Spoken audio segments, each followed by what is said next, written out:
So hello everyone, welcome to learning with Parveen. मैं हूं परवीन कुमार, एक बार फिर से आप सभी से उपस्थित। आज की जो हमारी टॉपिक है वो एनसीईआरटी क्वाड्रेटिक इक्वेशन एक्सरसाइज 4.2 को पढ़नी है। एक्सरसाइज 4.1 के मैंने टोटल क्वेश्चंस को सॉल्व कर दिया है, आप जाकर उसे प्लेलिस्ट में जरूर देखिएगा। अब जो हम लोग पढ़ने वाले हैं वो हम लोग एक्सरसाइज 4.2 के बारे में पढ़ते हैं। तो उसके मैं कुछ क्वेश्चंस को आपको दिखा देता हूँ, देन आफ्टर आप उसे सॉल्व करके हम आपको दिखाते हैं। तो हमारे क्वेश्चंस कुछ इस प्रकार से हैं। Find the roots of the following quadratic equation by factorisation x square minus 3x minus 10 is equal to 0। ये कंडीशन दिया गया है, बोल रहा है क्या कि इसका क्वाड्रेटिक इक्वेशन का रूट निकालना है किसके थ्रू, फैक्टराइजेशन के थ्रू। तो चलिए अब हम लोग इसे क्या करते हैं, फैक्टराइज करते हैं। तो हमारा क्वेश्चन नंबर 1 कुछ इस प्रकार से है। X square minus 3x minus 10 x square minus 3x minus 10 is equal to 0। ये क्वेश्चन से इसे मिडिल टर्म के थ्रू क्या करना है, फैक्टराइज करना है। तो चलिए अब हम लोग इसे क्या करते हैं, फैक्टराइज करते हैं। तो मैं इस क्वेश्चन को थोड़ा सा सॉल्व करके बताता हूँ एंड देन इसके बाद जितने भी क्वेश्चन होंगे उसे मैं डायरेक्टली सॉल्व करूंगा। तो हमारा क्वेश्चन कुछ इस प्रकार से है। अब ध्यान दीजिए, इसमें ए की जो प्लेस है वो आपकी 1 है, बी की जो प्लेस है वो आपकी -3 है एंड सी की जो प्लेस है वो आपकी -10 है। देन आफ्टर आपको मिडिल टर्म्स में कुछ इस तरह से काम करना होता है कि फर्स्ट वाले को लास्ट वाले से और लास्ट वाले को फर्स्ट वाले से, इन दोनों को आपस में मल्टीप्लाई करना होता है। देन आफ्टर सी इंटू ए करिएगा तो आपका कंडीशन -10 इंटू 1 आपको निकलेगा।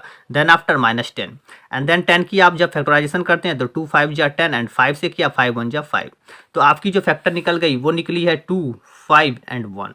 अब इसी 2 5 1 को इस तरह से आपको अरेंज करना होता है कि आपका जो बीच वाला जो टर्म है ये टर्म्स प्राप्त होनी चाहिए। अब आप इसे इस सभी को आप ऐड करिए या सब्ट्रैक्ट करिए, आपको यहाँ -3 आना चाहिए। चलिए अब हम लोग इसे अरेंज करते हैं। एक्स स्क्वायर अगर हम इसे -5x एंड प्लस 2x कर देते हैं, देखिए 5 और 2 का जब हमने सेंस लिया तो 5 2 कर दिया, देन 5 1 जा 5 एंड 2 का टर्म्स को लिख दिया। -5x प्लस 2x आपकी -3x हो गई एंड देन जब इन दोनों को आपस में मल्टीप्लाई करिएगा तो वो आपका -10 हो जाएगी। अब इन दोनों टर्म्स में से कॉमन ले लेते हैं x को, तो यहाँ पर आपकी एक x थी, यहाँ बच गई -5 एंड देन यहाँ इन दोनों में से क्या हो गई, आपको क्या कॉमन लेना है 2। अब आपको ये 2 कॉमन लेना है, ये कैसे पता चलेगा आपको, देखिए यहाँ जो x -5 है यहाँ पर x से फ्री है तो यहाँ पर आप x को फ्री करिएगा। तो इसके साथ जितने भी टर्म्स होते हैं उसे हम कॉमन ले लेते हैं। x के साथ जो भी टर्म हो, अगर +2 है +5 होता है, जो भी होता है उसे हम कॉमन ले लेते हैं। तो यहाँ से जब 2 को कॉमन लिया तो यहाँ x बच गए एंड देन माइनस यहाँ से आपकी 5 बच गई इक्वल टू 0। दोनों में x -5 अवेलेबल है तो x -5 एंड देन आफ्टर यहाँ से आपकी x बच गई, यहाँ से आपकी 2 बच गई इक्वल टू 0। अब कंडीशन आपकी आइदर और के सेंस में आ गई। आइदर जब आपका terms x -5 is equal to term लिए तो ये आपकी मल्टीप्लाई टर्म इधर आकर क्या होगी, डिवाइड 0 बाई x प्लस 2। और आपको पता है कि 0 को जब हम लोग किसी भी नंबर से डिवाइड करते हैं तो हमारा टर्म्स हमेशा 0 ही आता है, तो मैंने 0 कर दिया। Then after x is equal to -5 इधर आकर आपकी +5 हो गई और ये हमारा आंसर हो गया x का। और दूसरी कंडीशन में क्या थी, when x plus 2 is equal to 0 by आपका टर्म्स x -5 मल्टीप्लाई में था, इधर आकर क्या हो गया, डिवाइड हो गया। And then after x plus 2 is equal to इसे 0। आपको पता है कि 0 से जब किसी भी नंबर को जब 0 को किसी भी नंबर से डिवाइड किया जाता है तो आपको 0 ही आता है। Then after x is equal to +2 इधर आकर आ गई -2। तो अब इसका क्या हो गया आंसर, आपकी इसका आंसर 5 और -2 हो गए। तो लिख सकते हैं कि zeros of a quadratic equation, zeros of a quadratic equation is या आर, जो आपकी एग्जाम को मेरा थोड़ा लैंग्वेज थोड़ा उल्टा होगा, आप थोड़ा लैंग्वेज को समझ लीजिएगा। 5 एंड -2 आंसर, ये मेरा क्या हो गया, क्वेश्चंस का आंसर हो गया। चलिए अब हम लोग इसी के नेक्स्ट क्वेश्चंस की ओर चलते हैं। क्वेश्चन नंबर 2 हमारी कुछ इस प्रकार से 1 की 2 जो है 2x square plus x minus 6 is equal to 0 दी गई है। इसको सेम कंडीशन अब मैं इसे डायरेक्टली सॉल्व करूंगा। a is equal to 2, b is equal to आपकी 1 हो गई and c is equal to -6। आपको पता है कि -6 को फर्स्ट वाले को लास्ट से मल्टीप्लाई करते हैं तो आपका टर्म -6 इंटू 2 हो जाती है। -6 इंटू 2 जब होती है तो आपकी -12 हो गई। देन आफ्टर आपको 12 का क्या करना होता है, 12 का आपको प्राइम फैक्टराइजेशन निकालना होता है। तो मैं यही 12 का प्राइम फैक्टराइजेशन यहाँ बगल में निकाल देता हूँ। 12 की जब प्राइम फैक्टराइजेशन निकाला तो 2 से हो गई 2 6 जा 2 से 3 बार में एंड 3 से 1 बार में। तो आपकी इसकी जो फैक्टर हो गई 2 2 3 एंड 1। तो यहाँ लिख देता हूँ मैं 2 2 3 एंड 1। ये टर्म मैं इसलिए लिखता हूँ ताकि आपको किसी भी तरह की कोई दिक्कत नहीं होगी। चलिए अब हम लोग इसे क्या करते हैं, अरेंज करते हैं। ध्यान दीजिएगा, अब इसी टर्म्स को लेना है जो कि आपका टर्म्स आपको +1x आनी चाहिए। इम्प्लाई दैट 2x² प्लस, आप इसे लिख सकते हैं 2 2 जा 4 एंड 3 1 जा 3। अगर हम 4x में से 3x को माइनस कर देते हैं तो आपकी +1 आ जाती है, and then -6 is equal to 0। यहाँ ध्यान दीजिएगा, ये -12 आपको नहीं लिखना होता है, यहाँ जैसे ही क्वेश्चन मिलता है उसी तरह से आपको क्वेश्चन को लेके चलना होता है। ये माइनस का जो टर्म्स आता है, माइनस का टर्म्स यहाँ का जो टर्म्स जैसा होता है उसे उसी तरह से उतारा जाता है। अब इन दोनों में क्या अवेलेबल है, इन दोनों में 2x अवेलेबल थी, तो यहाँ से आपकी x निकल गई, यहाँ से आपकी क्या निकल गई, 2 निकल गई। यहाँ से 4 को मैंने 2 × 2 किया तो 2, एक 2 बाहर आ गया तो एक 2 यहाँ बच गई, x की x बाहर निकल गई तो यहाँ पर कुछ नहीं बचा, 2 बचा सिर्फ। अब यहाँ पर मैंने समझाया कि x के साथ जो भी टर्म्स होता है x को फ्री करना है, x के साथ जो भी टर्म है, -3 टर्म्स था, -3 को निकाल लिया, यहाँ आपकी x बच गई। जब इन दोनों में से -3 बाहर आ गया तो माइनस का टर्म प्लस हो गया, एंड 3 जब 6 में से 3 बाहर आया तो 2 निकल गई, इक्वल टू 0। अब आपका कंडीशन दोनों में x + 2 दिख रहा होगा तो x + 2 को आप बाहर निकाल लीजिए। देन आफ्टर यहाँ पे आपका बचा 2x - 3 equal to 0। And then after आप क्या करिएगा, आइदर और का कंडीशन करिएगा। आइदर इज इक्वल टू क्या हो गया, x + 2 इज इक्वल टू 0। ये मैंने करके दिखाया पहले क्वेश्चन में कि x + 2 इक्वल टू 0 कैसे होता है। x बराबर +2 इधर आकर हो गई -2, और यहाँ पर और दूसरी कंडीशन में हो गई 2x - 3 sorry 2x - 3 is equal to 0। जब आपकी 2x - 3 इज इक्वल टू 0 होती है तो then after 2x is equal to -3 इधर आकर +3 हो गई, imply that x is equal to 3, 2 multiply का टर्म था इधर आकर डिवाइड हो गया। सो इसलिए x इज इक्वल टू आपका टर्म हो गया -2 एंड 3/2। ये आपकी क्या हो गई, आंसर हो गई। इसको आप लैंग्वेज अपना लिख लीजिए जैसा मैंने पहले क्वेश्चन में करके आपको दिखाया है। चलिए अब हम लोग इसके नेक्स्ट क्वेश्चन की ओर बढ़ते हैं। इसका क्वेश्चन नंबर 3 हमारा कुछ इस प्रकार से है, उसको भी हम लोग क्या करते हैं, लिख लेते हैं। √2x² and +7x + 5√2 is equal to 0। यहाँ टर्म कुछ इस तरह से आपको दिया गया है। अब इसे सॉल्व करते हैं हम लोग। इसे सॉल्व करने के लिए करना क्या होता है, आपको वही same condition a is equal to √2 लेना है। a जो है आपका √2 है, b जो है वो है आपकी 7 और c जो है वो है आपकी 5√2। आपको बताएं कि इसको लास्ट वाले को फर्स्ट वाले से मल्टीप्लाई करिए या फर्स्ट वाले को लास्ट वाले से, तो हो गई 5√2 और 2√2। 5√2 आपकी क्या होती है 2, देन 5 2 जा 10। ये रफ वर्क है, रफ वर्क को आपको दिखे या नहीं दिखे कोई मतलब नहीं है, सिर्फ आपको मैं समझा रहा हूँ। देन आफ्टर आप क्या करते हैं, 10 की प्राइम फैक्टराइज, तो यहाँ 10 की प्राइम फैक्टराइजेशन मैं कर देता हूँ। 2 से 2 5 जा 10 एंड 5 से 5 1 जा 5, तो 2 5 1 आपकी क्या निकल गई, फैक्टर निकल गई।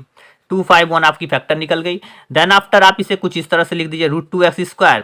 7 को आपको बोले मैंने कि इसी से अरेंज करना है आपको, तो आप इसे कुछ इस तरह से लिख सकते हैं 2x + 5x + 5√2 इज इक्वल, ये जैसा था वैसे उतर गया, ये जैसा था वैसे उतर गया, सिर्फ 7 को अरेंज करना था।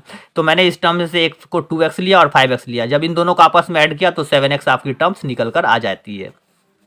अब इन दोनों में से कॉमन टर्म क्या है, ध्यान देने वाली बात है कि अगर हम 2 को हम लोग लिखते क्या है, 2 को हम लोग थोड़ा सा देखिएगा, यहाँ पे आपको हम रफ वर्क दिखाना चाह रहे हैं कि 2 जो है 2 का टर्म जो होता है वो 2 कंडीशन में होते हैं, एक को हम √2 बोलते हैं तो दूसरा भी मेरा क्या होता है, √2 होता है। इन दोनों को जब आपस में मल्टीप्लाई करिएगा तो 2 हो जाती है। जब इन दोनों में से कुछ कॉमन नहीं है तो √2 आपका कॉमन है, एक x था एक x कॉमन है, तो यहाँ से आपका टर्म क्या बचा, यहाँ तो x बच गई। 2 को अभी मैंने बोला 2 √2 लिख सकते हैं, तो एक √2 जब बाहर आ गई तो आपकी एक √2 अंदर रह जाती है। एंड देन कंडीशन फिर वही, x को फ्री करना है तो x के साथ कुछ नहीं है, तो x के साथ यहाँ 5 था, 5 को मैंने बाहर निकाला तो एक x बच गई यहाँ पर, और 5 यहाँ से निकल गए तो यहाँ बच गई आपकी √2 equal to 0। And then x + √2 दोनों में अवेलेबल है, x + √2 को हमने क्या किया, कॉमन ले लिया, तो यहाँ से आपकी बच गई √2x और प्लस यहाँ से बच गई 5 इक्वल टू 0। अब आइदर और की कंडीशन हो गई, either x + √2 is equal to 0, then x बराबर आपका टर्म हो गया -√2। एंड सेकेंड कंडीशन और में क्या हो गई आपकी, √2x + 5 is equal to 0, then after √2x बराबर ये जो +5 इधर आकर आपकी -5 हो गई, and x is equal to -5/√2। यहाँ पे भी आंसर, ये भी आंसर। तो आपको 0 जगह लिखना है तो हम लिख देंगे, इसलिए x इज इक्वल टू 0 जो ऑफ क्वाड्रेटिक इक्वेशन क्या हो जाएगा आपका, -√2 एंड -5/√2 आंसर। ये हो जाएगी आपकी आंसर। आशा करता हूँ ये सब क्वेश्चंस आपको समझ में आ रही होगी। चलिए अब हम लोग इसके नेक्स्ट क्वेश्चंस की ओर बढ़ जाते हैं। तो क्वेश्चन नंबर 4 हमारा कुछ इस प्रकार से, मैंने इसे लिख लिया है। अब इसे क्या करते हैं, सॉल्व करते हैं। तो ध्यान दीजिए क्वेश्चंस को, 2x² - x + 1/8। इसको पहले क्या करते हैं, हम लोग अरेंज करते हैं। सबसे पहले इसके नीचे कुछ नहीं है, एलसीएम ले लेता हूं मैं इन सभी का। तो एलसीएम लेते हैं, तो 118 की एलसीएम 8 हो गई आपकी, 1 से इसे डिवाइड किया 8 बार में एंड 8 2 जा 16 एक्स स्क्वायर, 1 से डिवाइड किया 8 बार में एंड 8 1 जा 8 एक्स प्लस 8 से डिवाइड की 1 बार में एंड 1 1 जा 1 then is equal to 0। Implies that इसे कुछ इस तरह से लिख सकते हैं 16 x square minus 8 x plus 1, ये डिवाइड का टर्म इधर आकर क्या हो गया मल्टीप्लाई। तो 0 से जब भी कोई नंबर मल्टीप्लाई होती है तो वो क्या होती है 0 निकल जाती है। अब आपको थोड़ा सा ध्यान देना है कि ये टर्म्स अब आपको x square plus b x plus c के फॉर्म में आ गई है। हमें क्या करना है, ए बराबर क्या टर्म था 16, बी बराबर आपकी है 8 एंड सी बराबर है 1, सॉरी यहाँ -8 है, ध्यान दीजिएगा। लास्ट वाले को फर्स्ट वाले से मल्टीप्लाई करना होता है। तो 16 इंटू 1 देन आफ्टर 16, अब 16 की आप प्राइम फैक्टराइजेशन करिएगा तो 2 से 2 8 जा, 2 से 2 4 जा, 2 से 2 2 जा एंड देन आफ्टर 2 से 2 1 जा। आपको कितनी 2 निकल गई 1 2 3 4 और एक 1 आ गई। यानी कहने का मतलब है यहाँ जो टर्म है ये हो गई 1 2 3 4 और एक 5, टोटल 5 कंडीशन आ गई। 4 2 है और एक 1 है। अब इसे अरेंज करना है, इसे कुछ इस तरह से अरेंज करिए कि आपका जो टर्म है बीच वाला टर्म्स प्राप्त होना चाहिए। 16 एक्स स्क्वायर माइनस 8 एक्स है, अब इसे ध्यान देना है। आप इसे कुछ इस तरह से कर सकते हैं -4 एक्स 2 2 जा 4 एंड 2 2 जा 4 -4 एक्स -8 एक्स एंड देन इसका जो मल्टीपल होगा वो आपकी 16 निकलेगी ही निकलेगी। अब आपको इसमें से कुछ कॉमन, दोनों में 4 दिख रहा है 4 निकाल लेते हैं, एक्स भी दोनों में अवेलेबल है तो 4 4 जा 16 एक्स, 4x निकल गई तो 4x बच गई एंड देन आफ्टर यहाँ से कुछ नहीं बचा तो यहाँ से आपकी -1 बच गई। इन दोनों में मैंने बोला 4x को जैसा है वैसा रहने देता है, यहाँ 4x है यहाँ भी 4x है। हमें क्या करना है, इसके अलावा जो है उसे कॉमन लेना होता है। इसके अलावा सिर्फ माइनस है तो माइनस निकलती है तो 1 को निकाल लिया मैंने। देन आफ्टर यहाँ पे आपकी 4x बच गई और प्लस में से जब माइनस निकला तो आपकी माइनस हो गई इक्वल टू 0। ये रफ वर्क है इधर में। अब दोनों में 4x -1 अवेलेबल है, मैंने इसे निकाल लिया एंड देन यहाँ से आपकी बच गई 4x -1 इक्वल टू 0। अब फिर आपकी आइदर और की कंडीशन आ गई, आइदर और की condition, either 4x -1 equal to 0 then after 4x बराबर -1 इधर आकी हो गई +1 इम्प्लाइज डेट x बराबर ये 4 मल्टीप्लाई का इधर आकर क्या हो गई आपकी डिवाइड। सेम कंडीशन इधर और के रूप में करिएगा, 4x -1 equal to 0 then 4x बराबर -1 आपकी हो गई +1 and x is equal to 1/4। So इसलिए x की जो वैल्यू हो गई वो आपकी हो गई 1/4 आंसर। x की दो वैल्यू निकली, दोनों वैल्यू आपकी क्या निकली 1/4 और 1/4 के रूप में निकली और ये हमारा हो गया आंसर। आशा करता हूँ ये क्वेश्चन आपको समझ में आ गया होगा। अब हम लोग क्या करते हैं, इसके नेक्स्ट क्वेश्चन की ओर पढ़ते हैं। क्वेश्चन नंबर 5, इसकी जो क्वेश्चन नंबर 5 है वो कुछ इस प्रकार से है, 100x² -20x +1 इक्वल टू 0। ये आपकी क्वेश्चन है। इसे आपको अरेंज करना है वही same to same middle term splitting वाली, a is equal to 100, b is equal to -20, c is equal to 1। आपको पता है फर्स्ट वाले को लास्ट वाले से मल्टीप्लाई करना है तो 100 into 1 is equal to 100। Then 100 की प्राइम फैक्टराइजेशन आपको इधर करके दिखाते हैं। 100 की प्राइम फैक्टराइजेशन मैं इधर कर लेता हूँ। 100 का किया इसे 2 से 50, 2 से आपकी हो गई 25, 5 से हो गई 25 को 5 बार में 5 1 जा 5, यानी कंडीशन आ गई 2 2 5 5 एंड 1। ये इस तरह से कंडीशन आ गया। अब इसे हम लोग क्या करते हैं, अरेंज करते हैं। 100x² 20 है, 5 2 जा 10 एंड 5 2 जा 10 कर सकते हैं तो -10x प्लस जैसा कंडीशन था उसे उसी तरह से उतार देते हैं। दोनों में कॉमन क्या है, 100 को 10 इंटू 10 लिख सकते हैं तो 10 निकल गई, एक x यहाँ से कॉमन आ गया तो यहाँ आपकी क्या बच गई 10x एंड -1। इन दोनों में कुछ कॉमन नहीं है तो -1 कॉमन है। देन आफ्टर यहाँ 10x -1 equal to 0 implies that दोनों में 10x -1 दिख रहा है तो निकाल लिया। यहाँ से आपकी फिर 10x बच गई, यहाँ से आपकी -1 बच गई इक्वल टू 0। अब आइदर और करिए फिर से, either 10x -1 equal to 0 then after 10x बराबर -1 आपकी क्या हो गई +1 हो गई and x is equal to 1/10। Same condition इधर करेंगे और 10x -1 equal to 0 then after 10x बराबर -1 आपकी क्या हो गई +1 and then x is equal to 1/10। So आपकी x की जो वैल्यू हो गई क्या हो गई, वो आपकी x की वैल्यू, इसलिए x इज इक्वल टू जो वैल्यू है 1/10 एंड 1/10 आंसर। तो आज के लिए इतना ही रहने देते हैं, मिलते हैं कल एक नई वीडियो में एक नई एनर्जी के साथ। Okay bye.